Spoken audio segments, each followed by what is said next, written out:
Hey there, how's it going? This is Matt once again. Welcome back to another video. There's another paid request, this time from Vonte. And for those interested in requesting any type of videos, feel free to send it either directly to my PayPal or join my Patreon. Both links are down below in the info box. Also in the info box will be either links to my second YouTube channel in case anything happens to me, and also my Odysee channel, which has a lot of my older videos and stuff backed up. So all those links are down below in the info box. Now we get to the topic at hand, which he wanted me to compare Friday the 13th Part 8, Halloween 5, and Elm Street 5. And this comparison made sense because they're all three sequels, they all three came out in 1989, they're all three pretty bad. And it's strange because all three of them, like the previous films, most of the previous films came out the year before, and they were fairly good. I mean, Friday the 13th the New Blood, I have the uncut version. Looks like a VHS tape, but it's still the uncut version.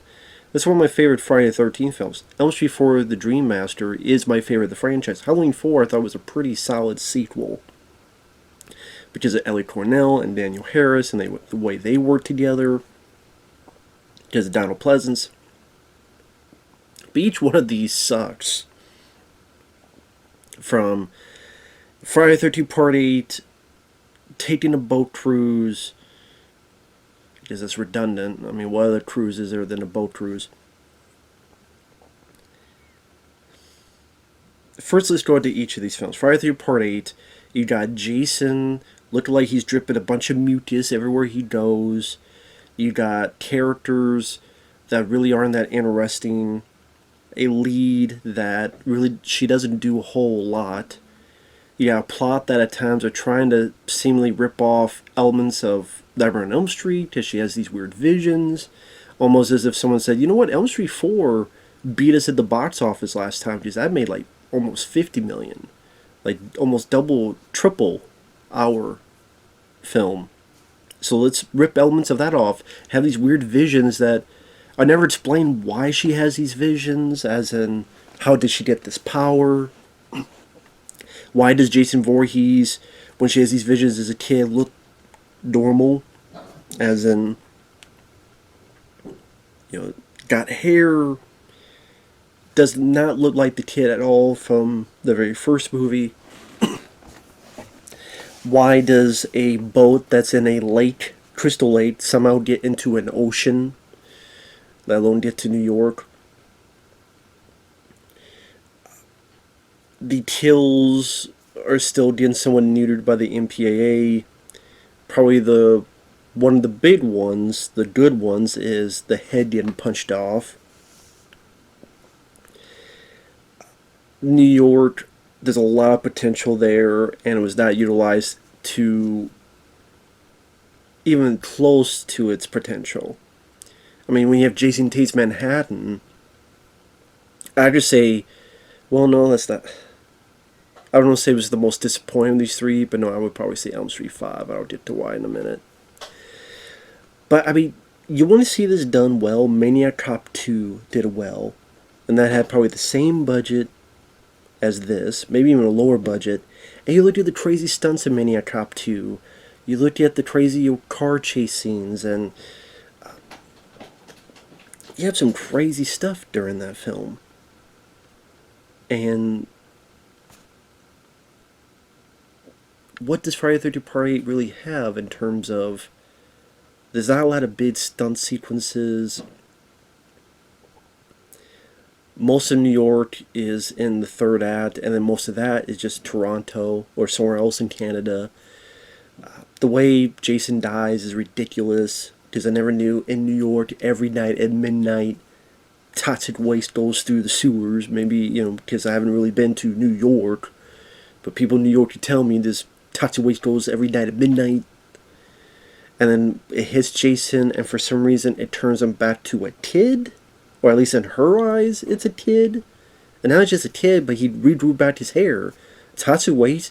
I guess I need some to grow back my hair, says it does for Jason as a kid grows back his hair.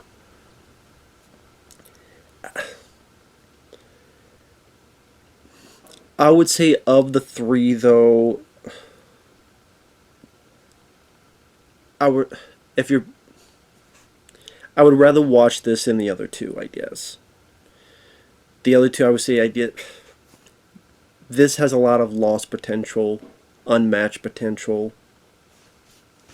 That should have been the case, unmatched potential. But sadly, there's no matches other than the one you use to burn the copy of the movie you have. Of the three, I guess I would watch this over the other two. I guess only because I don't mind some of Kane Hodder's performances, Jason. I know they're a bit goofy, but I liked certain elements, like him kicking the boombox and being really angry and pissed off. Some of the kill scenes, like getting the head punched off. At first, it's kind of interesting to see Jason on a boat because it is a different locale. So at least it looks a little bit different compared to other films. I actually don't mind the song Darker Side of the Night. I know a lot of people hate that song. I don't mind that song. The darkest side of the night. I mean, it's no Alice Cooper. He's back the man behind the mask, but I could listen to that song.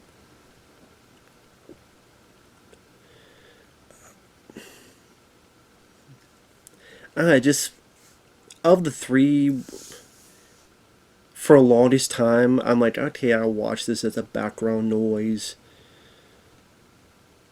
Maybe because I knew what to expect, and so I wasn't as disappointed as other people because I already knew going into it what it was. But yeah,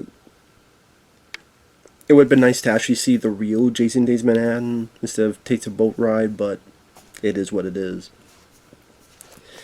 I guess because compared to the other two, like Halloween 5, I do think is the technically worst of the three, and then Elm Street 5 is the more disappointing of the three.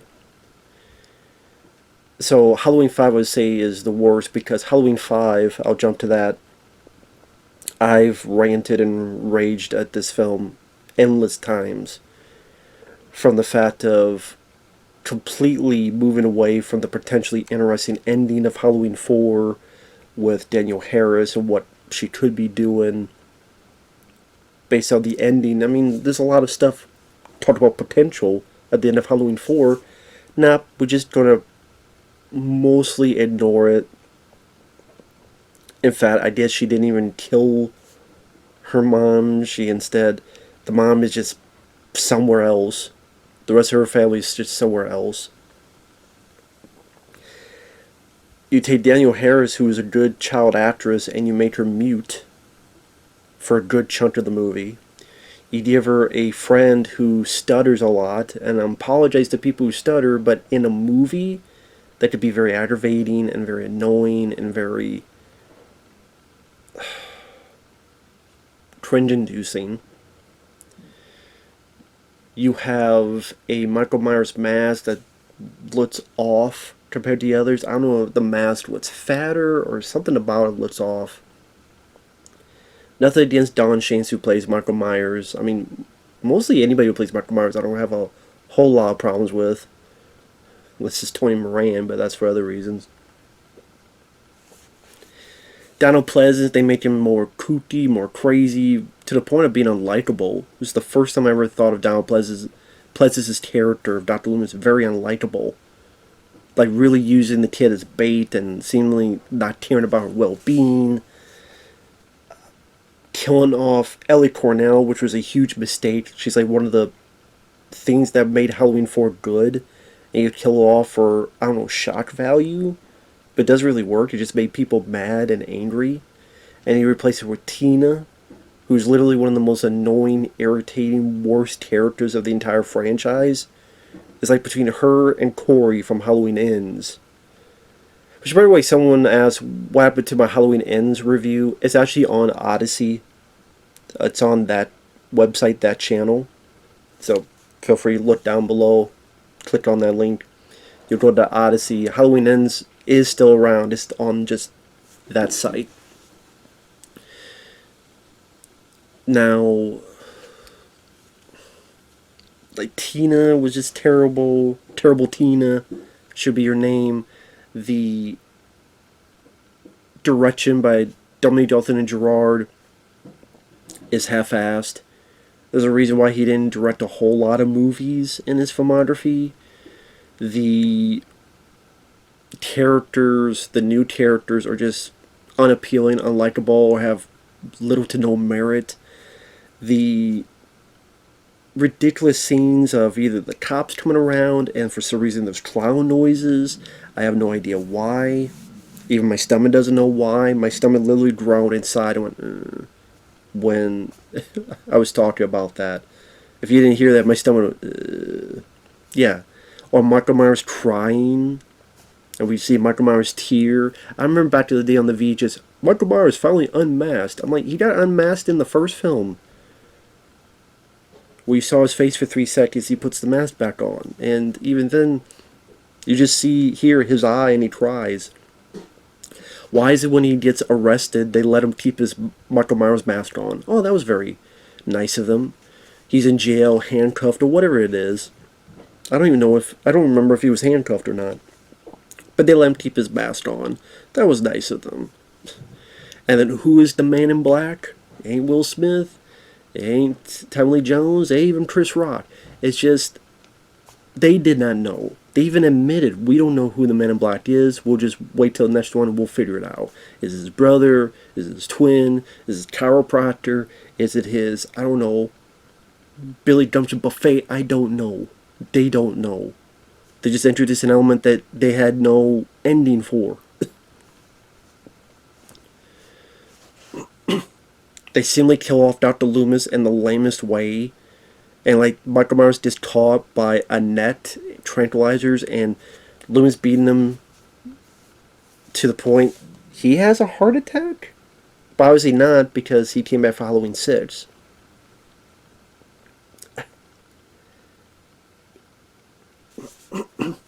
Like, every step of the way, it does something so wrong and so, like, why?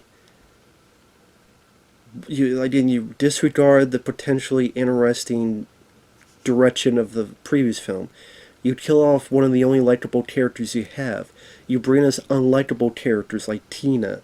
The death scenes, I mean, there's nothing that stood out that you haven't seen in other elements of the franchise. Maybe the sequence with Daniel Harris being chased in the duct, the air ducts and stuff, the vents, that could be the most interesting, supposedly suspenseful scene. But other than that, it just fails on a lot of levels. So I would say that was the worst of the three, in my opinion. And then in the middle, because while it does have a few elements I like, I would say it's the most disappointing of the three for me.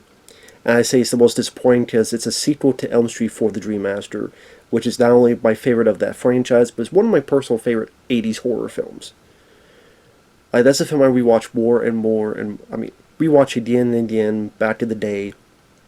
That's where the music in my intro, that's from Elm Street 4 with Alice, played by Lisa Wilcox, getting ready in front of a mirror, going fucking A, and that character appealed to me. I related to that character because I was a daydreamer as well, and shy in my shell. And as time went on, I grew out of my shell just like this character does. I didn't fight Freddy Krueger, but I like seeing that transition of that character. I love the special effects. I love the music choices. Rennie Harlan, I'm a big fan of him. I liked him as a director from Cliffhanger, Adventures of Fort Fairlane, Prison, Die Hard 2, Long Kiss Goodnight, among others. And then you did Lisa Wilcox coming back, Elm Street 5. If they had killed off her character, then this would have been number one as the worst of the three, easily. But they did not, so I at least appreciate they did. She's like one of the only characters they have not killed off in that franchise. Because, I mean, Heather Langenkamp and John Saxon were killed off in Part 3. The Dream Warriors were killed off in Part 4. Dan, her boyfriend, such, was killed on part 5, but not killed off in this, which I'm glad. You know, she's kind of the not the lone survivor, but yeah, it was nice to see Lisa Wilcox back. I like the idea of Freddy going through the back door of dreams by using her unborn baby, because the baby's in a perpetual sleep. So if it's in a perpetual sleep 24 hours a day, Freddy can use that and do whatever he wants.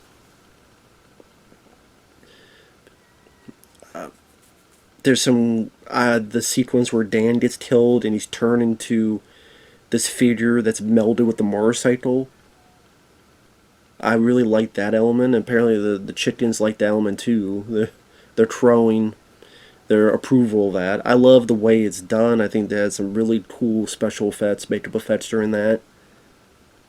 Feel the need for speed. You know.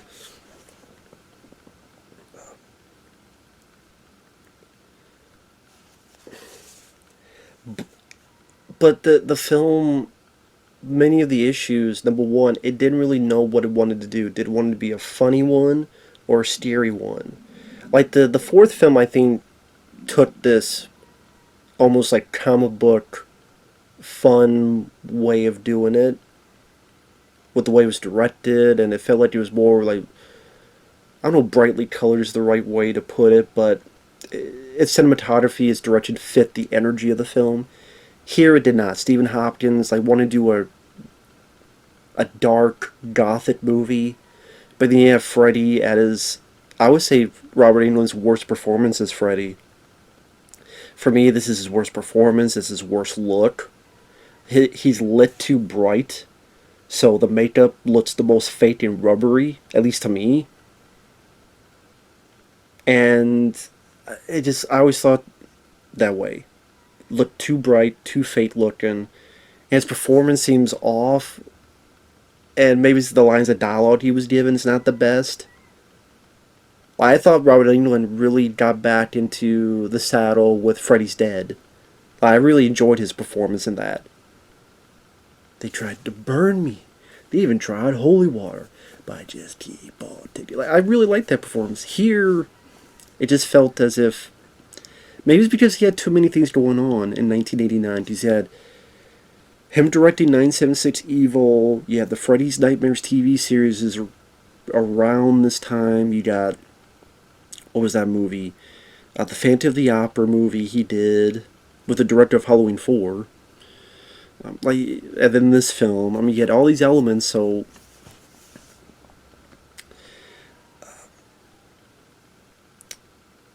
and then again, the whole baby thing, there's a lot of potential.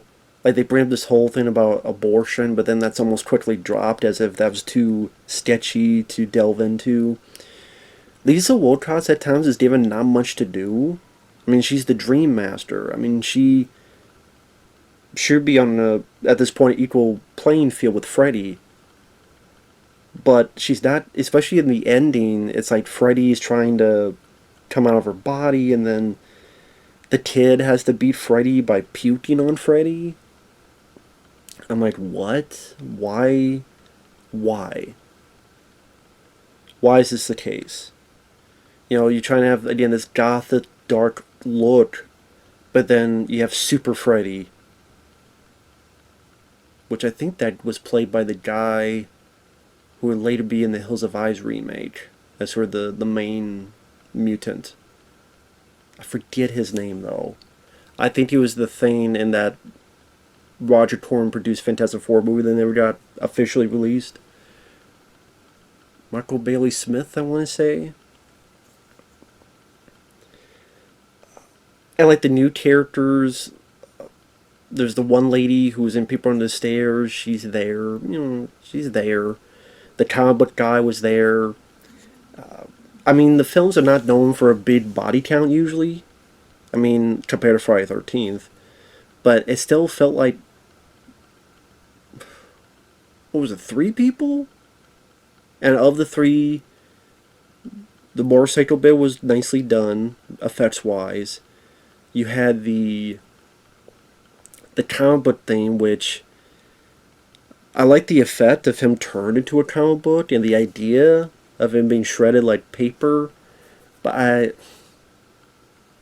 don't know, maybe like just the Super Freddy and the I'm kind of 50-50. The idea of using comic books is kind of appealing, but I don't know, I think, like I said, kind of doesn't fit with the whole dark gothic thing it's trying to do with. The Amanda Kruger element I thought was done better in Elm Street 3. Here is kind of wonky and trying to also merge with this kid of Alice's. I don't know.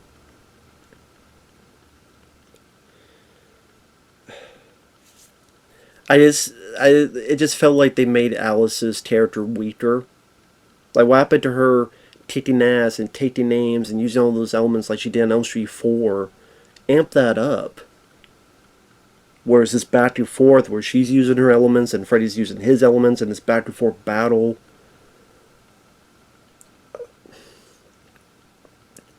Like, maybe it's Alice stuck in the dream world for a good chunk of it, protecting her son's soul. Freddy's got the body. You know, the using the body of the perpetually sleeping baby, but then Alice is protecting the soul of her kid. Like, that could have been the plot. And now you have an idea where Alice gets put into a coma, and then Freddy won't let her out, but then she's fighting so that she won't die, and she's protecting the soul of her baby. And so you have all these dream elements. And throughout her coma, maybe some of her friends go to sleep, and then they fall into it, and then some she's protecting, some she cannot protect. So have it be maybe like 5 friends, and she can't protect 5 or 6 friends, and she can't protect 3 or 4 of them, or something like. Or if it's 3, she can't protect 2 of them, but she saves 1. Whatever the case, like I said, that I would have preferred more of the direction of the story.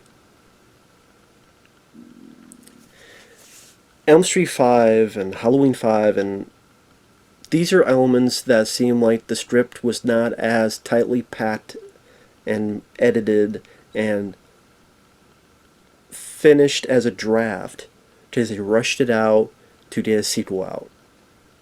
Because I think all 3 of these, the previous film had come out just a year before. Because yeah, Friday the 13th was 88, Elm Street 4 was 88, Halloween 4 was 88.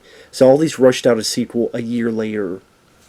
And that's not a lot of time to write a script, finalize it, dot the I's, cross the T's, cross the I's, dot the T's, make sure all the little hiccups are settled, and they rushed it out. And really none of the 3, they probably made some money because they had low budgets, but all 3 left a sour taste in a lot, not all, but a lot of fans' mouths. So then what happened? Friday the 13th Part 8, Paramount sold it to New Line Cinema, Jason Goes to Hell a few years later, which I really enjoy. And that was supposedly the end until they did more. Freddy's Dead, we don't have the final one, which I liked, as goofy and silly as it is. And then Wes Craven's New Nightmare, which I think is very underrated. And then Halloween 5, they didn't make one till, what's it, 95 or so, like 5-6 years later. So like, this was a crushing end to, or it was the beginning of the end to these franchises.